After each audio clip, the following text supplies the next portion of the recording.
How's it going, everybody? I am DeanoGTO, and today we're going to be looking at the patch 1.5 test server for WoT Tanks. This is going to be a video where I talk about the different changes that are coming in the next patch. So, as an example, we have changes like the WoT Tanks premium account system, which is being updated. And you can see here it's got a completely different interface from what it had before. You can buy extra premium time, and there's a bunch of different bonuses that have come with this updated version of the premium account system. I mean, you can ban 2 maps instead of 1, like standard account users from your map list. If you, as an example, if you hit Prokhorovka and you also hit Fisherman's Bay, like me, normally you would only be able to block Prokhorovka. But with premium account, you can block Prokhorovka and Fisherman's Bay, so you can avoid both of those maps rather than just the one. And then you have 50% bonus to combat experience like you did before. You have a multiplier that you can apply. Well, it's actually a ×3 multiplier. I thought it was only a ×2, but it's ×3 that can be applied 5 times a day. You have the reserve stock, which is like a 10% bonus to credits that you can obtain after within 7 days. There's like a 7-day period or 7-day window where you can claim it back after 7 days have passed. You can claim all the credits back. You can block 1 more map, as I mentioned. 15% credit bonus for other people in the platoon, and 10% credit bonus for people who don't have premium account. Let's see, and then with premium missions, there's 3 easy daily missions that give you bonuses, and then just the general things that we had before. And I think that's pretty much the main things. There's a bunch of stuff that's being added with it, and it seems like a really good rework of premium account. So yeah, the one thing I do wonder though is how do you actually ban maps? I actually don't know at this point. Oh, here it is here. Right, so you can actually pick, as an example, if I wanted Prokhorovka, if I can find it here, I can do this. Yes. And I can also pick Fisherman's Bay. And that's them both blocked now, so I won't get onto those maps, and I can change them after 4 hours. So, pretty cool system in that regard, if I'm honest. So, I really like the introduction. I really like how it's going to update the game and change things for the future. So now it's time to talk about the rework of the Swedish vehicles and also the introduction of the Swedish medium tanks at tier 8, 9 and 10. So you can see here the tier 10 here is in the background, the UDS 1516. This is a brand new tier 10 vehicle, and there are a couple of things I don't really like about it very much, but that's just in terms of general gameplay and overall the gameplay experience at tier 10. There's actually really not that much wrong with this tank aside from the hull armor being pretty bad. I mean, 50mm of front armor, 50mm side armor, that's terrible, but it has a very strong turret. I mean, 100mm of armor doesn't seem very good, but look at that for angling. That is Swedish tank destroyer level angling. It is insane. That's 100mm of armor rather than just being 50mm of armor, so that's some serious armor on this turret. So a good player in this tank will probably never let you shoot the hull and will probably just absolutely eviscerate you. So yeah, this thing here looking like a very powerful tier 10 medium tank.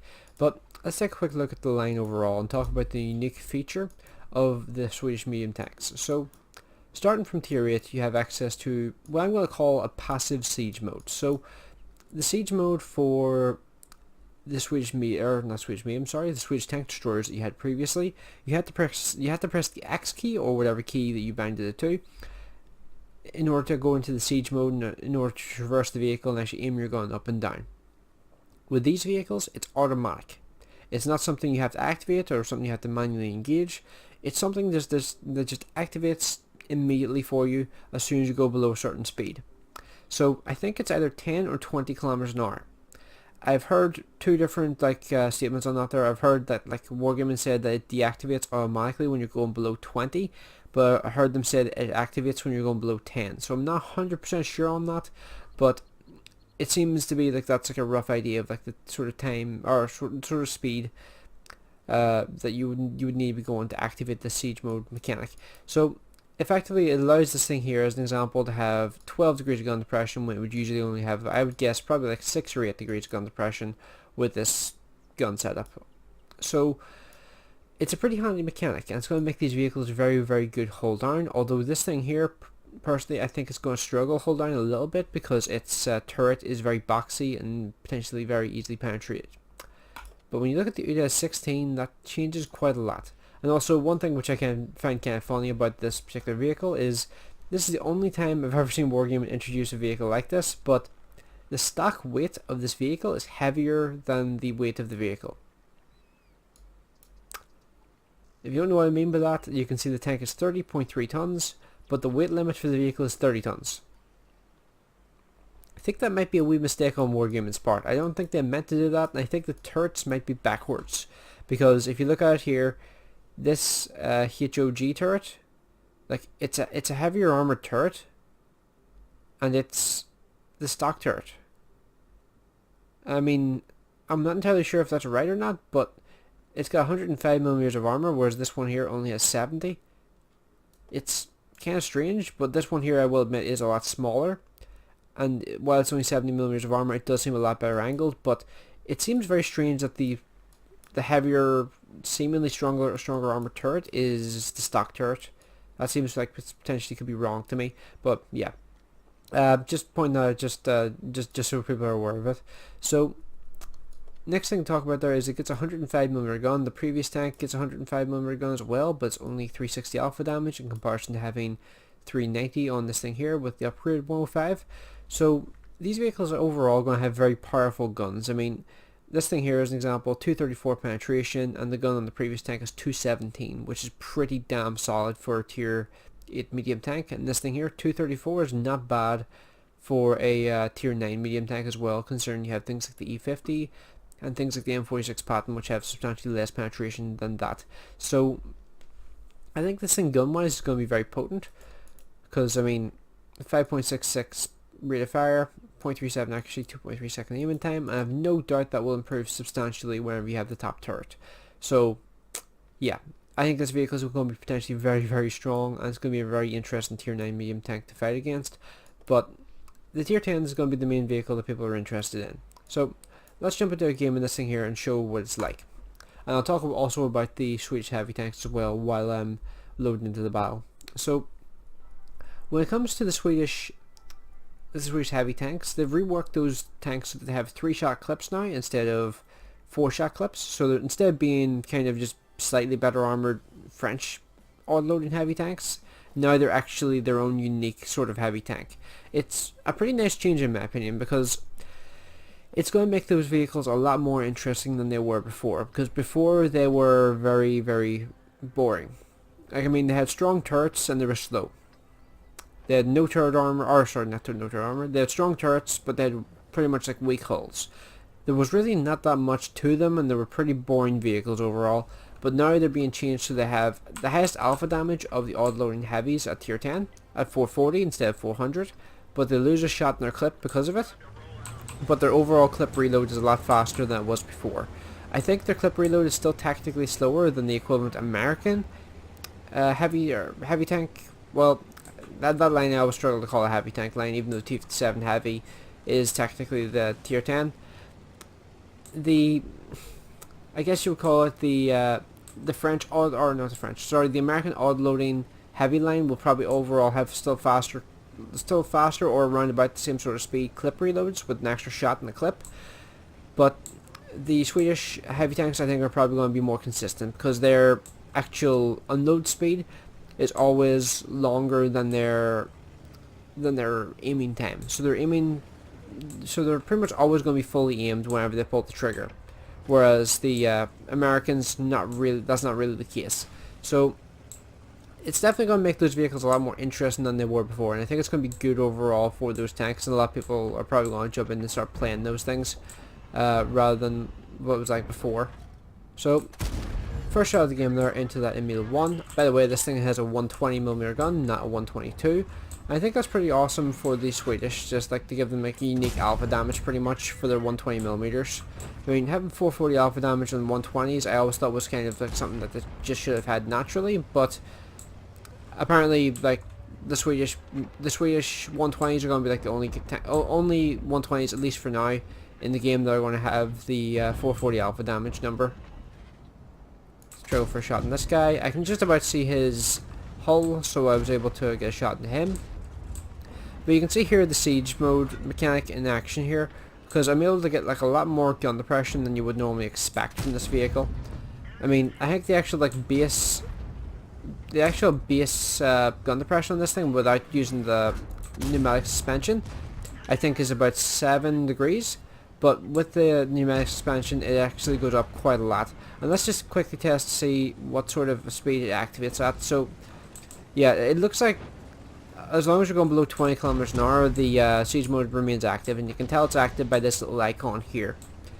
This is the thing that basically just tells you that it's active, and you're able to use your full gun depression with this little icon there. Tried to go for a shot, and that guy really didn't work. And then the UDS 1516 on the enemy team just fired a heat shot into... where did he hit me? Wow, he looks like he got through my gun mantlet. That's a bizarre one. Well, I guess you could call that a gun mantlet. It's not really a gun mantlet, but it's kind of sorta. So I'll just call it one anyway. So let's see. Can I see any of these guys about here? Finish that guy off. Where did that? Oh yeah, Super Conqueror's dead. Never mind. I was about to ask, like, where's the Super Conqueror go? But no, he's been dead. Looks like a while. So let's see. So they have a bunch. Wow, they had a bunch of tanks on this flank in this game. They had a lot of tanks here. Like, it's not too often you see so many vehicles actually come to this flank, but this is a bit different from normal. Let's see. Let's go for this UDES. Let's just rush for him here, and you can see gun depression is a lot more limited normally, whereas whenever you're going over the top of a ridge and going a lot slower, the gun depression feels a lot stronger than it was before. Or than it is normally, I should say. Because like when you're going like this sort of speed here, you can see pneumatic suspension does not activate.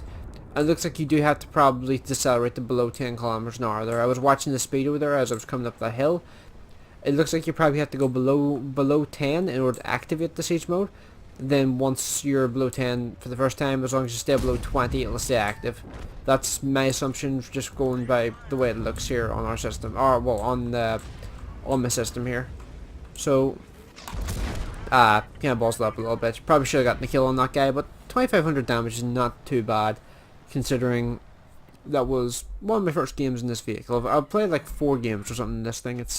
It's definitely a good vehicle. It's definitely a strong vehicle. I really like very much. There's just one thing I don't really like much, and that is the fact that Wargaming, I think, has gotten too used to just giving tier 10 strong turrets. I don't think there's any real need for it. Like they've given way too many vehicles in this game ridiculously strong turrets, in my opinion, and they don't need to give more and more and more of them.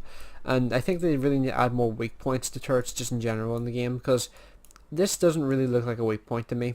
I mean, yes, its angling gets a little bit worse for this tiny area here, but unless this area is like 20 millimeters, I don't really see this being an actual weak point. Meanwhile, this side here is just ridiculously well angled. Like nothing's gonna penetrate that. And I'm not sure if these are part of the hitbox, because they don't look as if they're part of the hitbox to me at least, and they're kind of strange looking. I actually don't know what those are supposed to be, but I don't imagine they're part of the hitbox. They just don't look like they're part of the hitbox to me at least. So one thing I will point out as well, by the way, is that we actually don't have the armor model for this thing yet, so we don't actually know what the exact weak points are. Just that the whole armor is going to be weak, and the turret armor seems to be pretty strong. Also very, very low profile as well.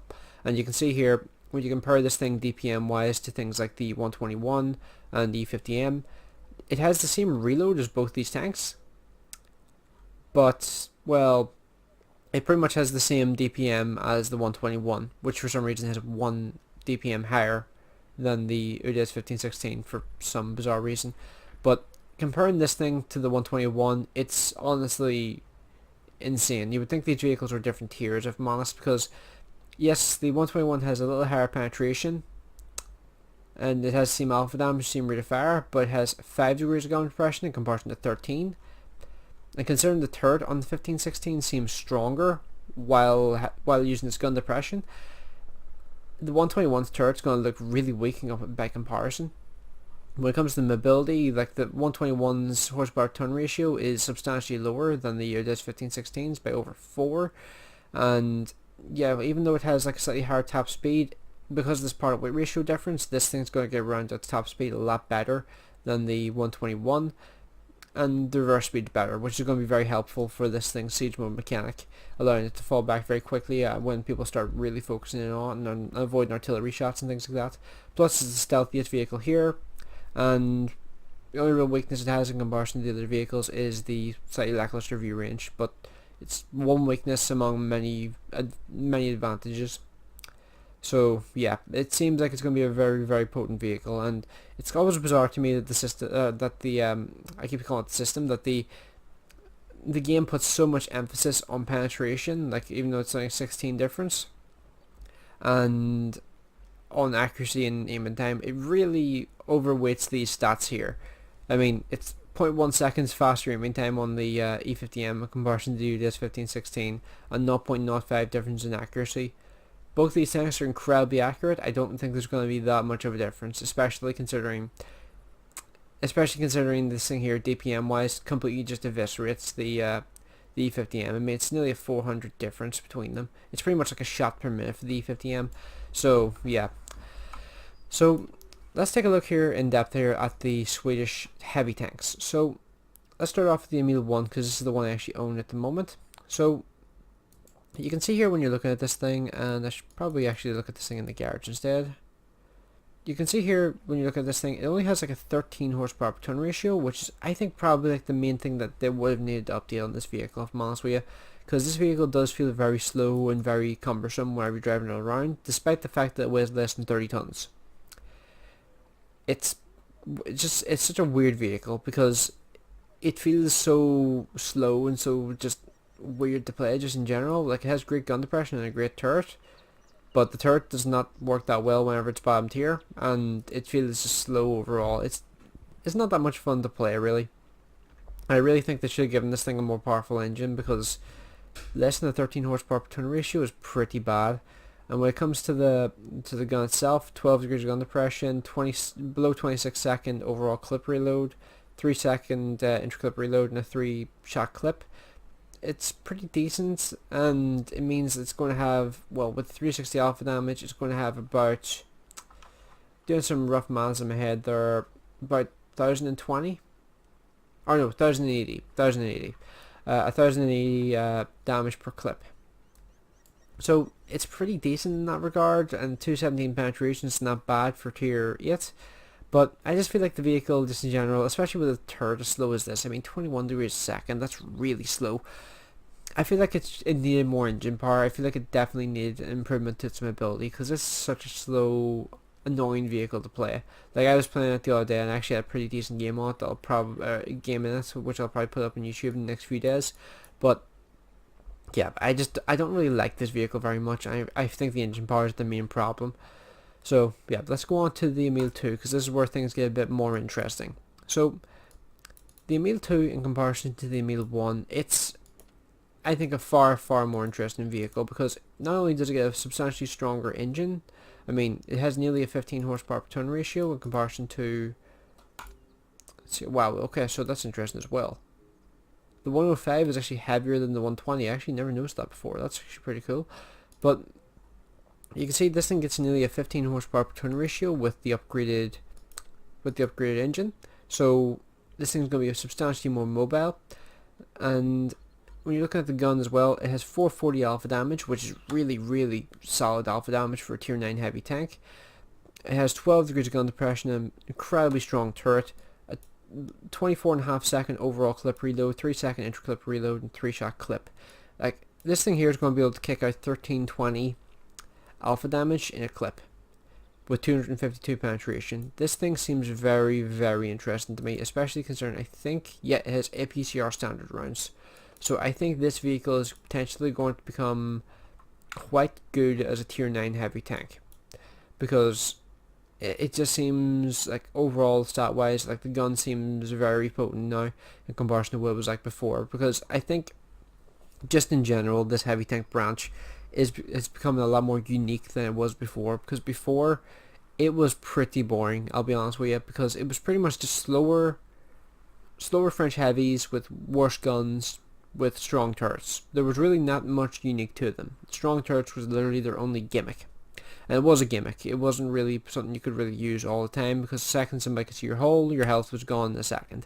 So it was an interesting gimmick on the original version of the test server these vehicles were introduced on, but it wasn't really something that really held on to people's attention, because as soon as people realised, oh, just shoot the hull, that's what people did, and the armour on these things really can't hold up to being shot in the hull.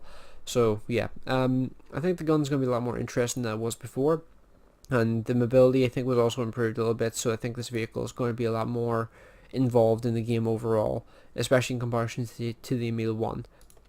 Now let's take a look at the Kranwagen, the tier 10, the vehicle that everybody's going to be wanting to go for in this particular line. So you can see here it has 0.35 accuracy, 2.4 second aiming time, 2.75 second inter-clip reload, with a 21 second overall clip reload. Those seem like pretty damn good stats, considering this thing has a 1320 alpha damage clip. So I'm really looking forward to seeing how this thing plays out on the live server, because it seems like a really good vehicle overall in terms of its stats, especially when you look at the mobility. I mean, it has an 18.08 engine, oh well, I was about to say engine to power ratio, specific power ratio. Like, that seems really good, because I think before it was a lot lower than that. So I'm very interested in actually seeing like how this thing plays on the live server, if all these changes actually make it through, because it looks a lot more powerful than it did before. Plus the turret traverse speed is nearly 10 degrees faster than it was on the tier 9. So I'm really looking forward to seeing what this thing's going to be like, because I'm on the Emil 1 at the moment, and I'm going to probably start working my way towards the Emil 2 a bit faster if these changes actually make it through, because I genuinely think these vehicles are going to become pretty good and pretty competitive overall, because before, as I said a couple times before, they were just boring. There was no real drive to really go for them. They were just kind of there. They were just another option, something to grind eventually. But if they're actually going to be unique like this, I think I will probably wind up going for this thing in particular, because a 21 second reload for 1320 alpha, that's not bad at all. I mean, that's not that far off, at least working out in my head roughly. Like, I know it's not going to have the interclip reload of the TVP 5051, but the actual like alpha damage per clip is around the same sort of level, and the actual reload time for the clip is actually faster than the TVP 5051's. So that's interesting to say. I mean, this thing here has 320 alpha damage per shot, but it has a 4-shot clip, but a 1.5 second time between shots. I think the DPM is probably going to be higher on the Emil, or the Emil 2, sorry. The DPM is probably going to wind up being higher on the Kranwagen overall, because the penetrations are a wee bit higher, and the alpha damage is going to be able to do more in more situations than the Emil, or than the TVP's extra shot and the lower alpha damage that it has. So yeah, it's an interesting comparison. It's like a heavy tank version of that vehicle.